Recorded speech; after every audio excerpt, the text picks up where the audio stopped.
Hello and welcome to TOS TV, your digital first Pan-African network. I am Adesu Alsui and this is Africa Now. We start with developments on Ebola in the Democratic Republic of Congo. An emergency stockpile of 8,000 Ebola vaccines kept in reserve in the DRC is being used to fight a resurgence of the disease that began early this month. The first people to be vaccinated were health workers at Matanda Health Center, where the first Ebola patient was treated. They were given the single-dose vaccine known as Erbovo. After the death of the first patient on 3rd of February, 3 other contact cases tested positive, including a healthcare worker. The World Health Organization (WHO) has approved 2 versions of the Oxford AstraZeneca COVID-19 vaccine for emergency use, clearing the way for the vaccine to be shipped to African countries through the COVAX scheme. COVAX is a global initiative in which countries pool their resources to support the development of vaccines with a view to ensure that all countries receive a fair supply of effective vaccines. Countries with no access to vaccines to date will finally be able to start vaccinating their healthcare workers and populations at risk, said WHO Assistant Director General Maria Angela Simao. The vaccine has been found to have 63.09 efficacy and is suitable for low and middle-income countries due to easy storage requirements, WHO said. A group of experts on immunization assembled by WHO recommended the vaccine for all age groups above 18 years.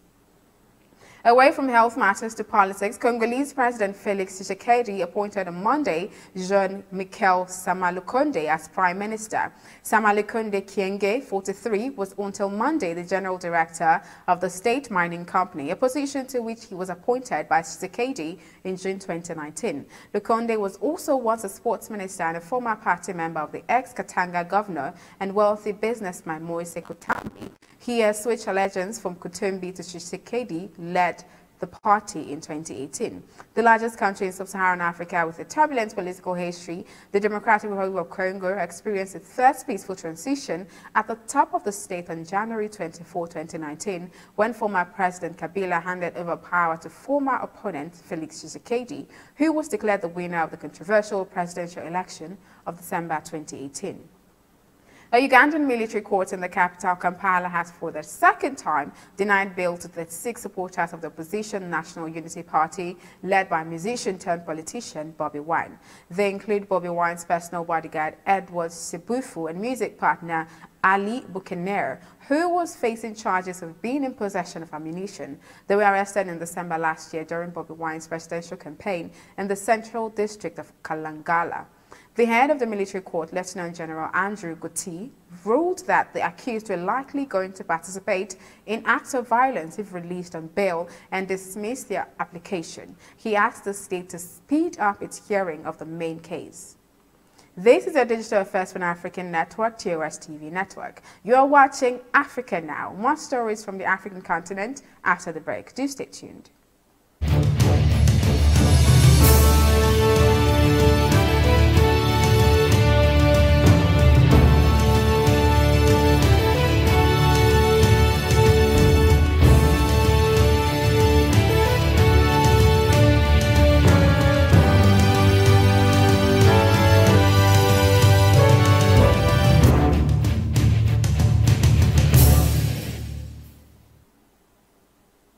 Thanks for staying tuned. We continue with stories on judicial trials and rulings. The lead defense lawyer to the convicted former Lord's Resistance Army commander Dominic Ongwen has said his client will appeal the February 4 ruling of the International Criminal Court (ICC), which found him guilty of 61 war crimes and crimes against humanity. Ongwen's defense lawyer Crispus Ayena Odongo argued that Ongwen was a victim who was abducted when he was 9 years old and forcibly conscripted along the LRA ranks, raising questions about his mental abilities. Ayena wants to challenge that the court did not consider whether he was a prisoner when he was abducted at 9 years old. The other part of their argument is to conflict with Ongwen's wife's testimony of forced marriage. The defense also intends to challenge the court to present Ongwen with a translated 1,077-page judgment since he is illiterate and does not understand English. The former head of the Central African Republic Football Federation is set to go on trial for war crimes at the International Criminal Court. Patrice Edward Ngasona, who led a mainly Christian anti-Balaka group, also faces crimes against humanity charges, which he denies. He and Alfred Yekatom are accused of coordinating attacks against the country's Muslim population in 2013 to 2014.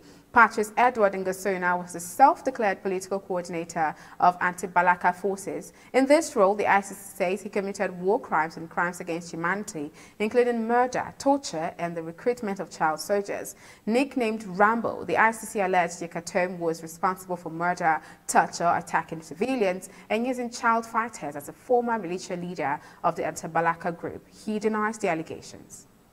South Africa's former President Jacob Zuma on Monday defied summons to appear before a commission investigating corruption during his presidency. Zuma was scheduled to appear before the commission from 15 to 19 February. In a statement, his lawyers said the summons were irregular and that Zuma's application for the head of the commission, Justice Raymond Zondo, to rescue himself was yet to be determined. Following his non-appearance on Monday, Justice Zondo said everyone was equal before the law, and if Zuma was allowed to defy the courts, it would have far-reaching implications for democracy. Zuma has not commented since the judge's ruling, but has previously said he is not afraid to go to jail. Away from judicial matters, at least 60 people have died and hundreds are missing after a boat capsized in the Congo River in Western Democratic Republic of the Congo, DRC, according to a government official. Locals said the boat hit a rock east of the capital, Kinshasa, while traveling at night, which is forbidden. The vessel had departed from the capital, Kinshasa, and was heading to Equator province. Steve Mbikayi, Minister for Humanitarian Action, on Monday said 700 people were on board the vessel that sunk.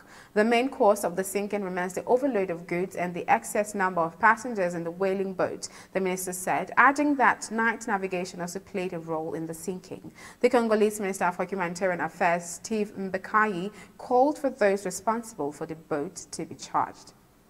This is your Digital First Pan-African Network, TOS TV Network. You are watching Africa Now. Still ahead, business and sports.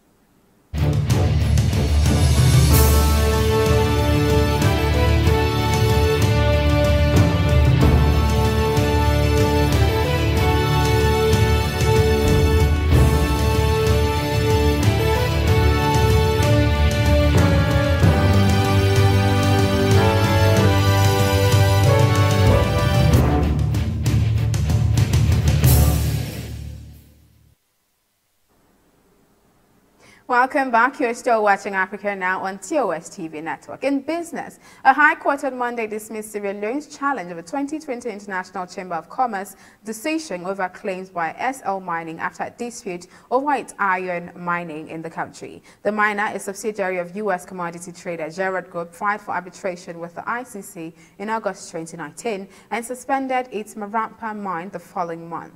Later that year, Sierra Leone cancelled the company's mining license, saying it had breached its contractual obligations. SL Mining denied the accusations. Monday's judgment conclusively dismissed Sierra Leone's challenge and upheld the partial final award issued by ICC arbitrators last year, concluding they had jurisdiction with regards to SL Mining's claims, the company said in a statement. In a release after the judgment, SL Mining and Sierra Leone had agreed to pay the company's costs and will not appeal the judgment. The government has not lost the matter. We have just lost a jurisdictional issue, but the substantive matter remains, said Sierra Leone's Mines Minister Timothy Kaba. We still remain optimistic. It's a process. We are committed to the process.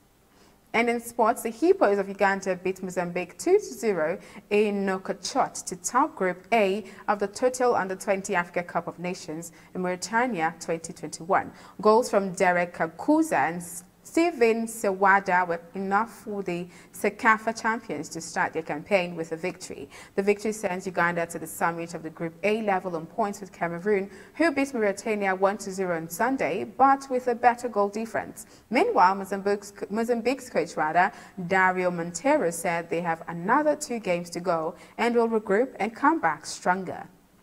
And that is Africa Now on your digital first Pan-African news network, TOS TV. For more updates, do visit our website at www.tostvnetwork.com. Do also follow and like TOS TV Network on Facebook, Twitter, and Instagram. And remember to subscribe on YouTube. Do stay with us and enjoy more programs on TOS TV Network. I am Adesuwa Osui. Bye for now.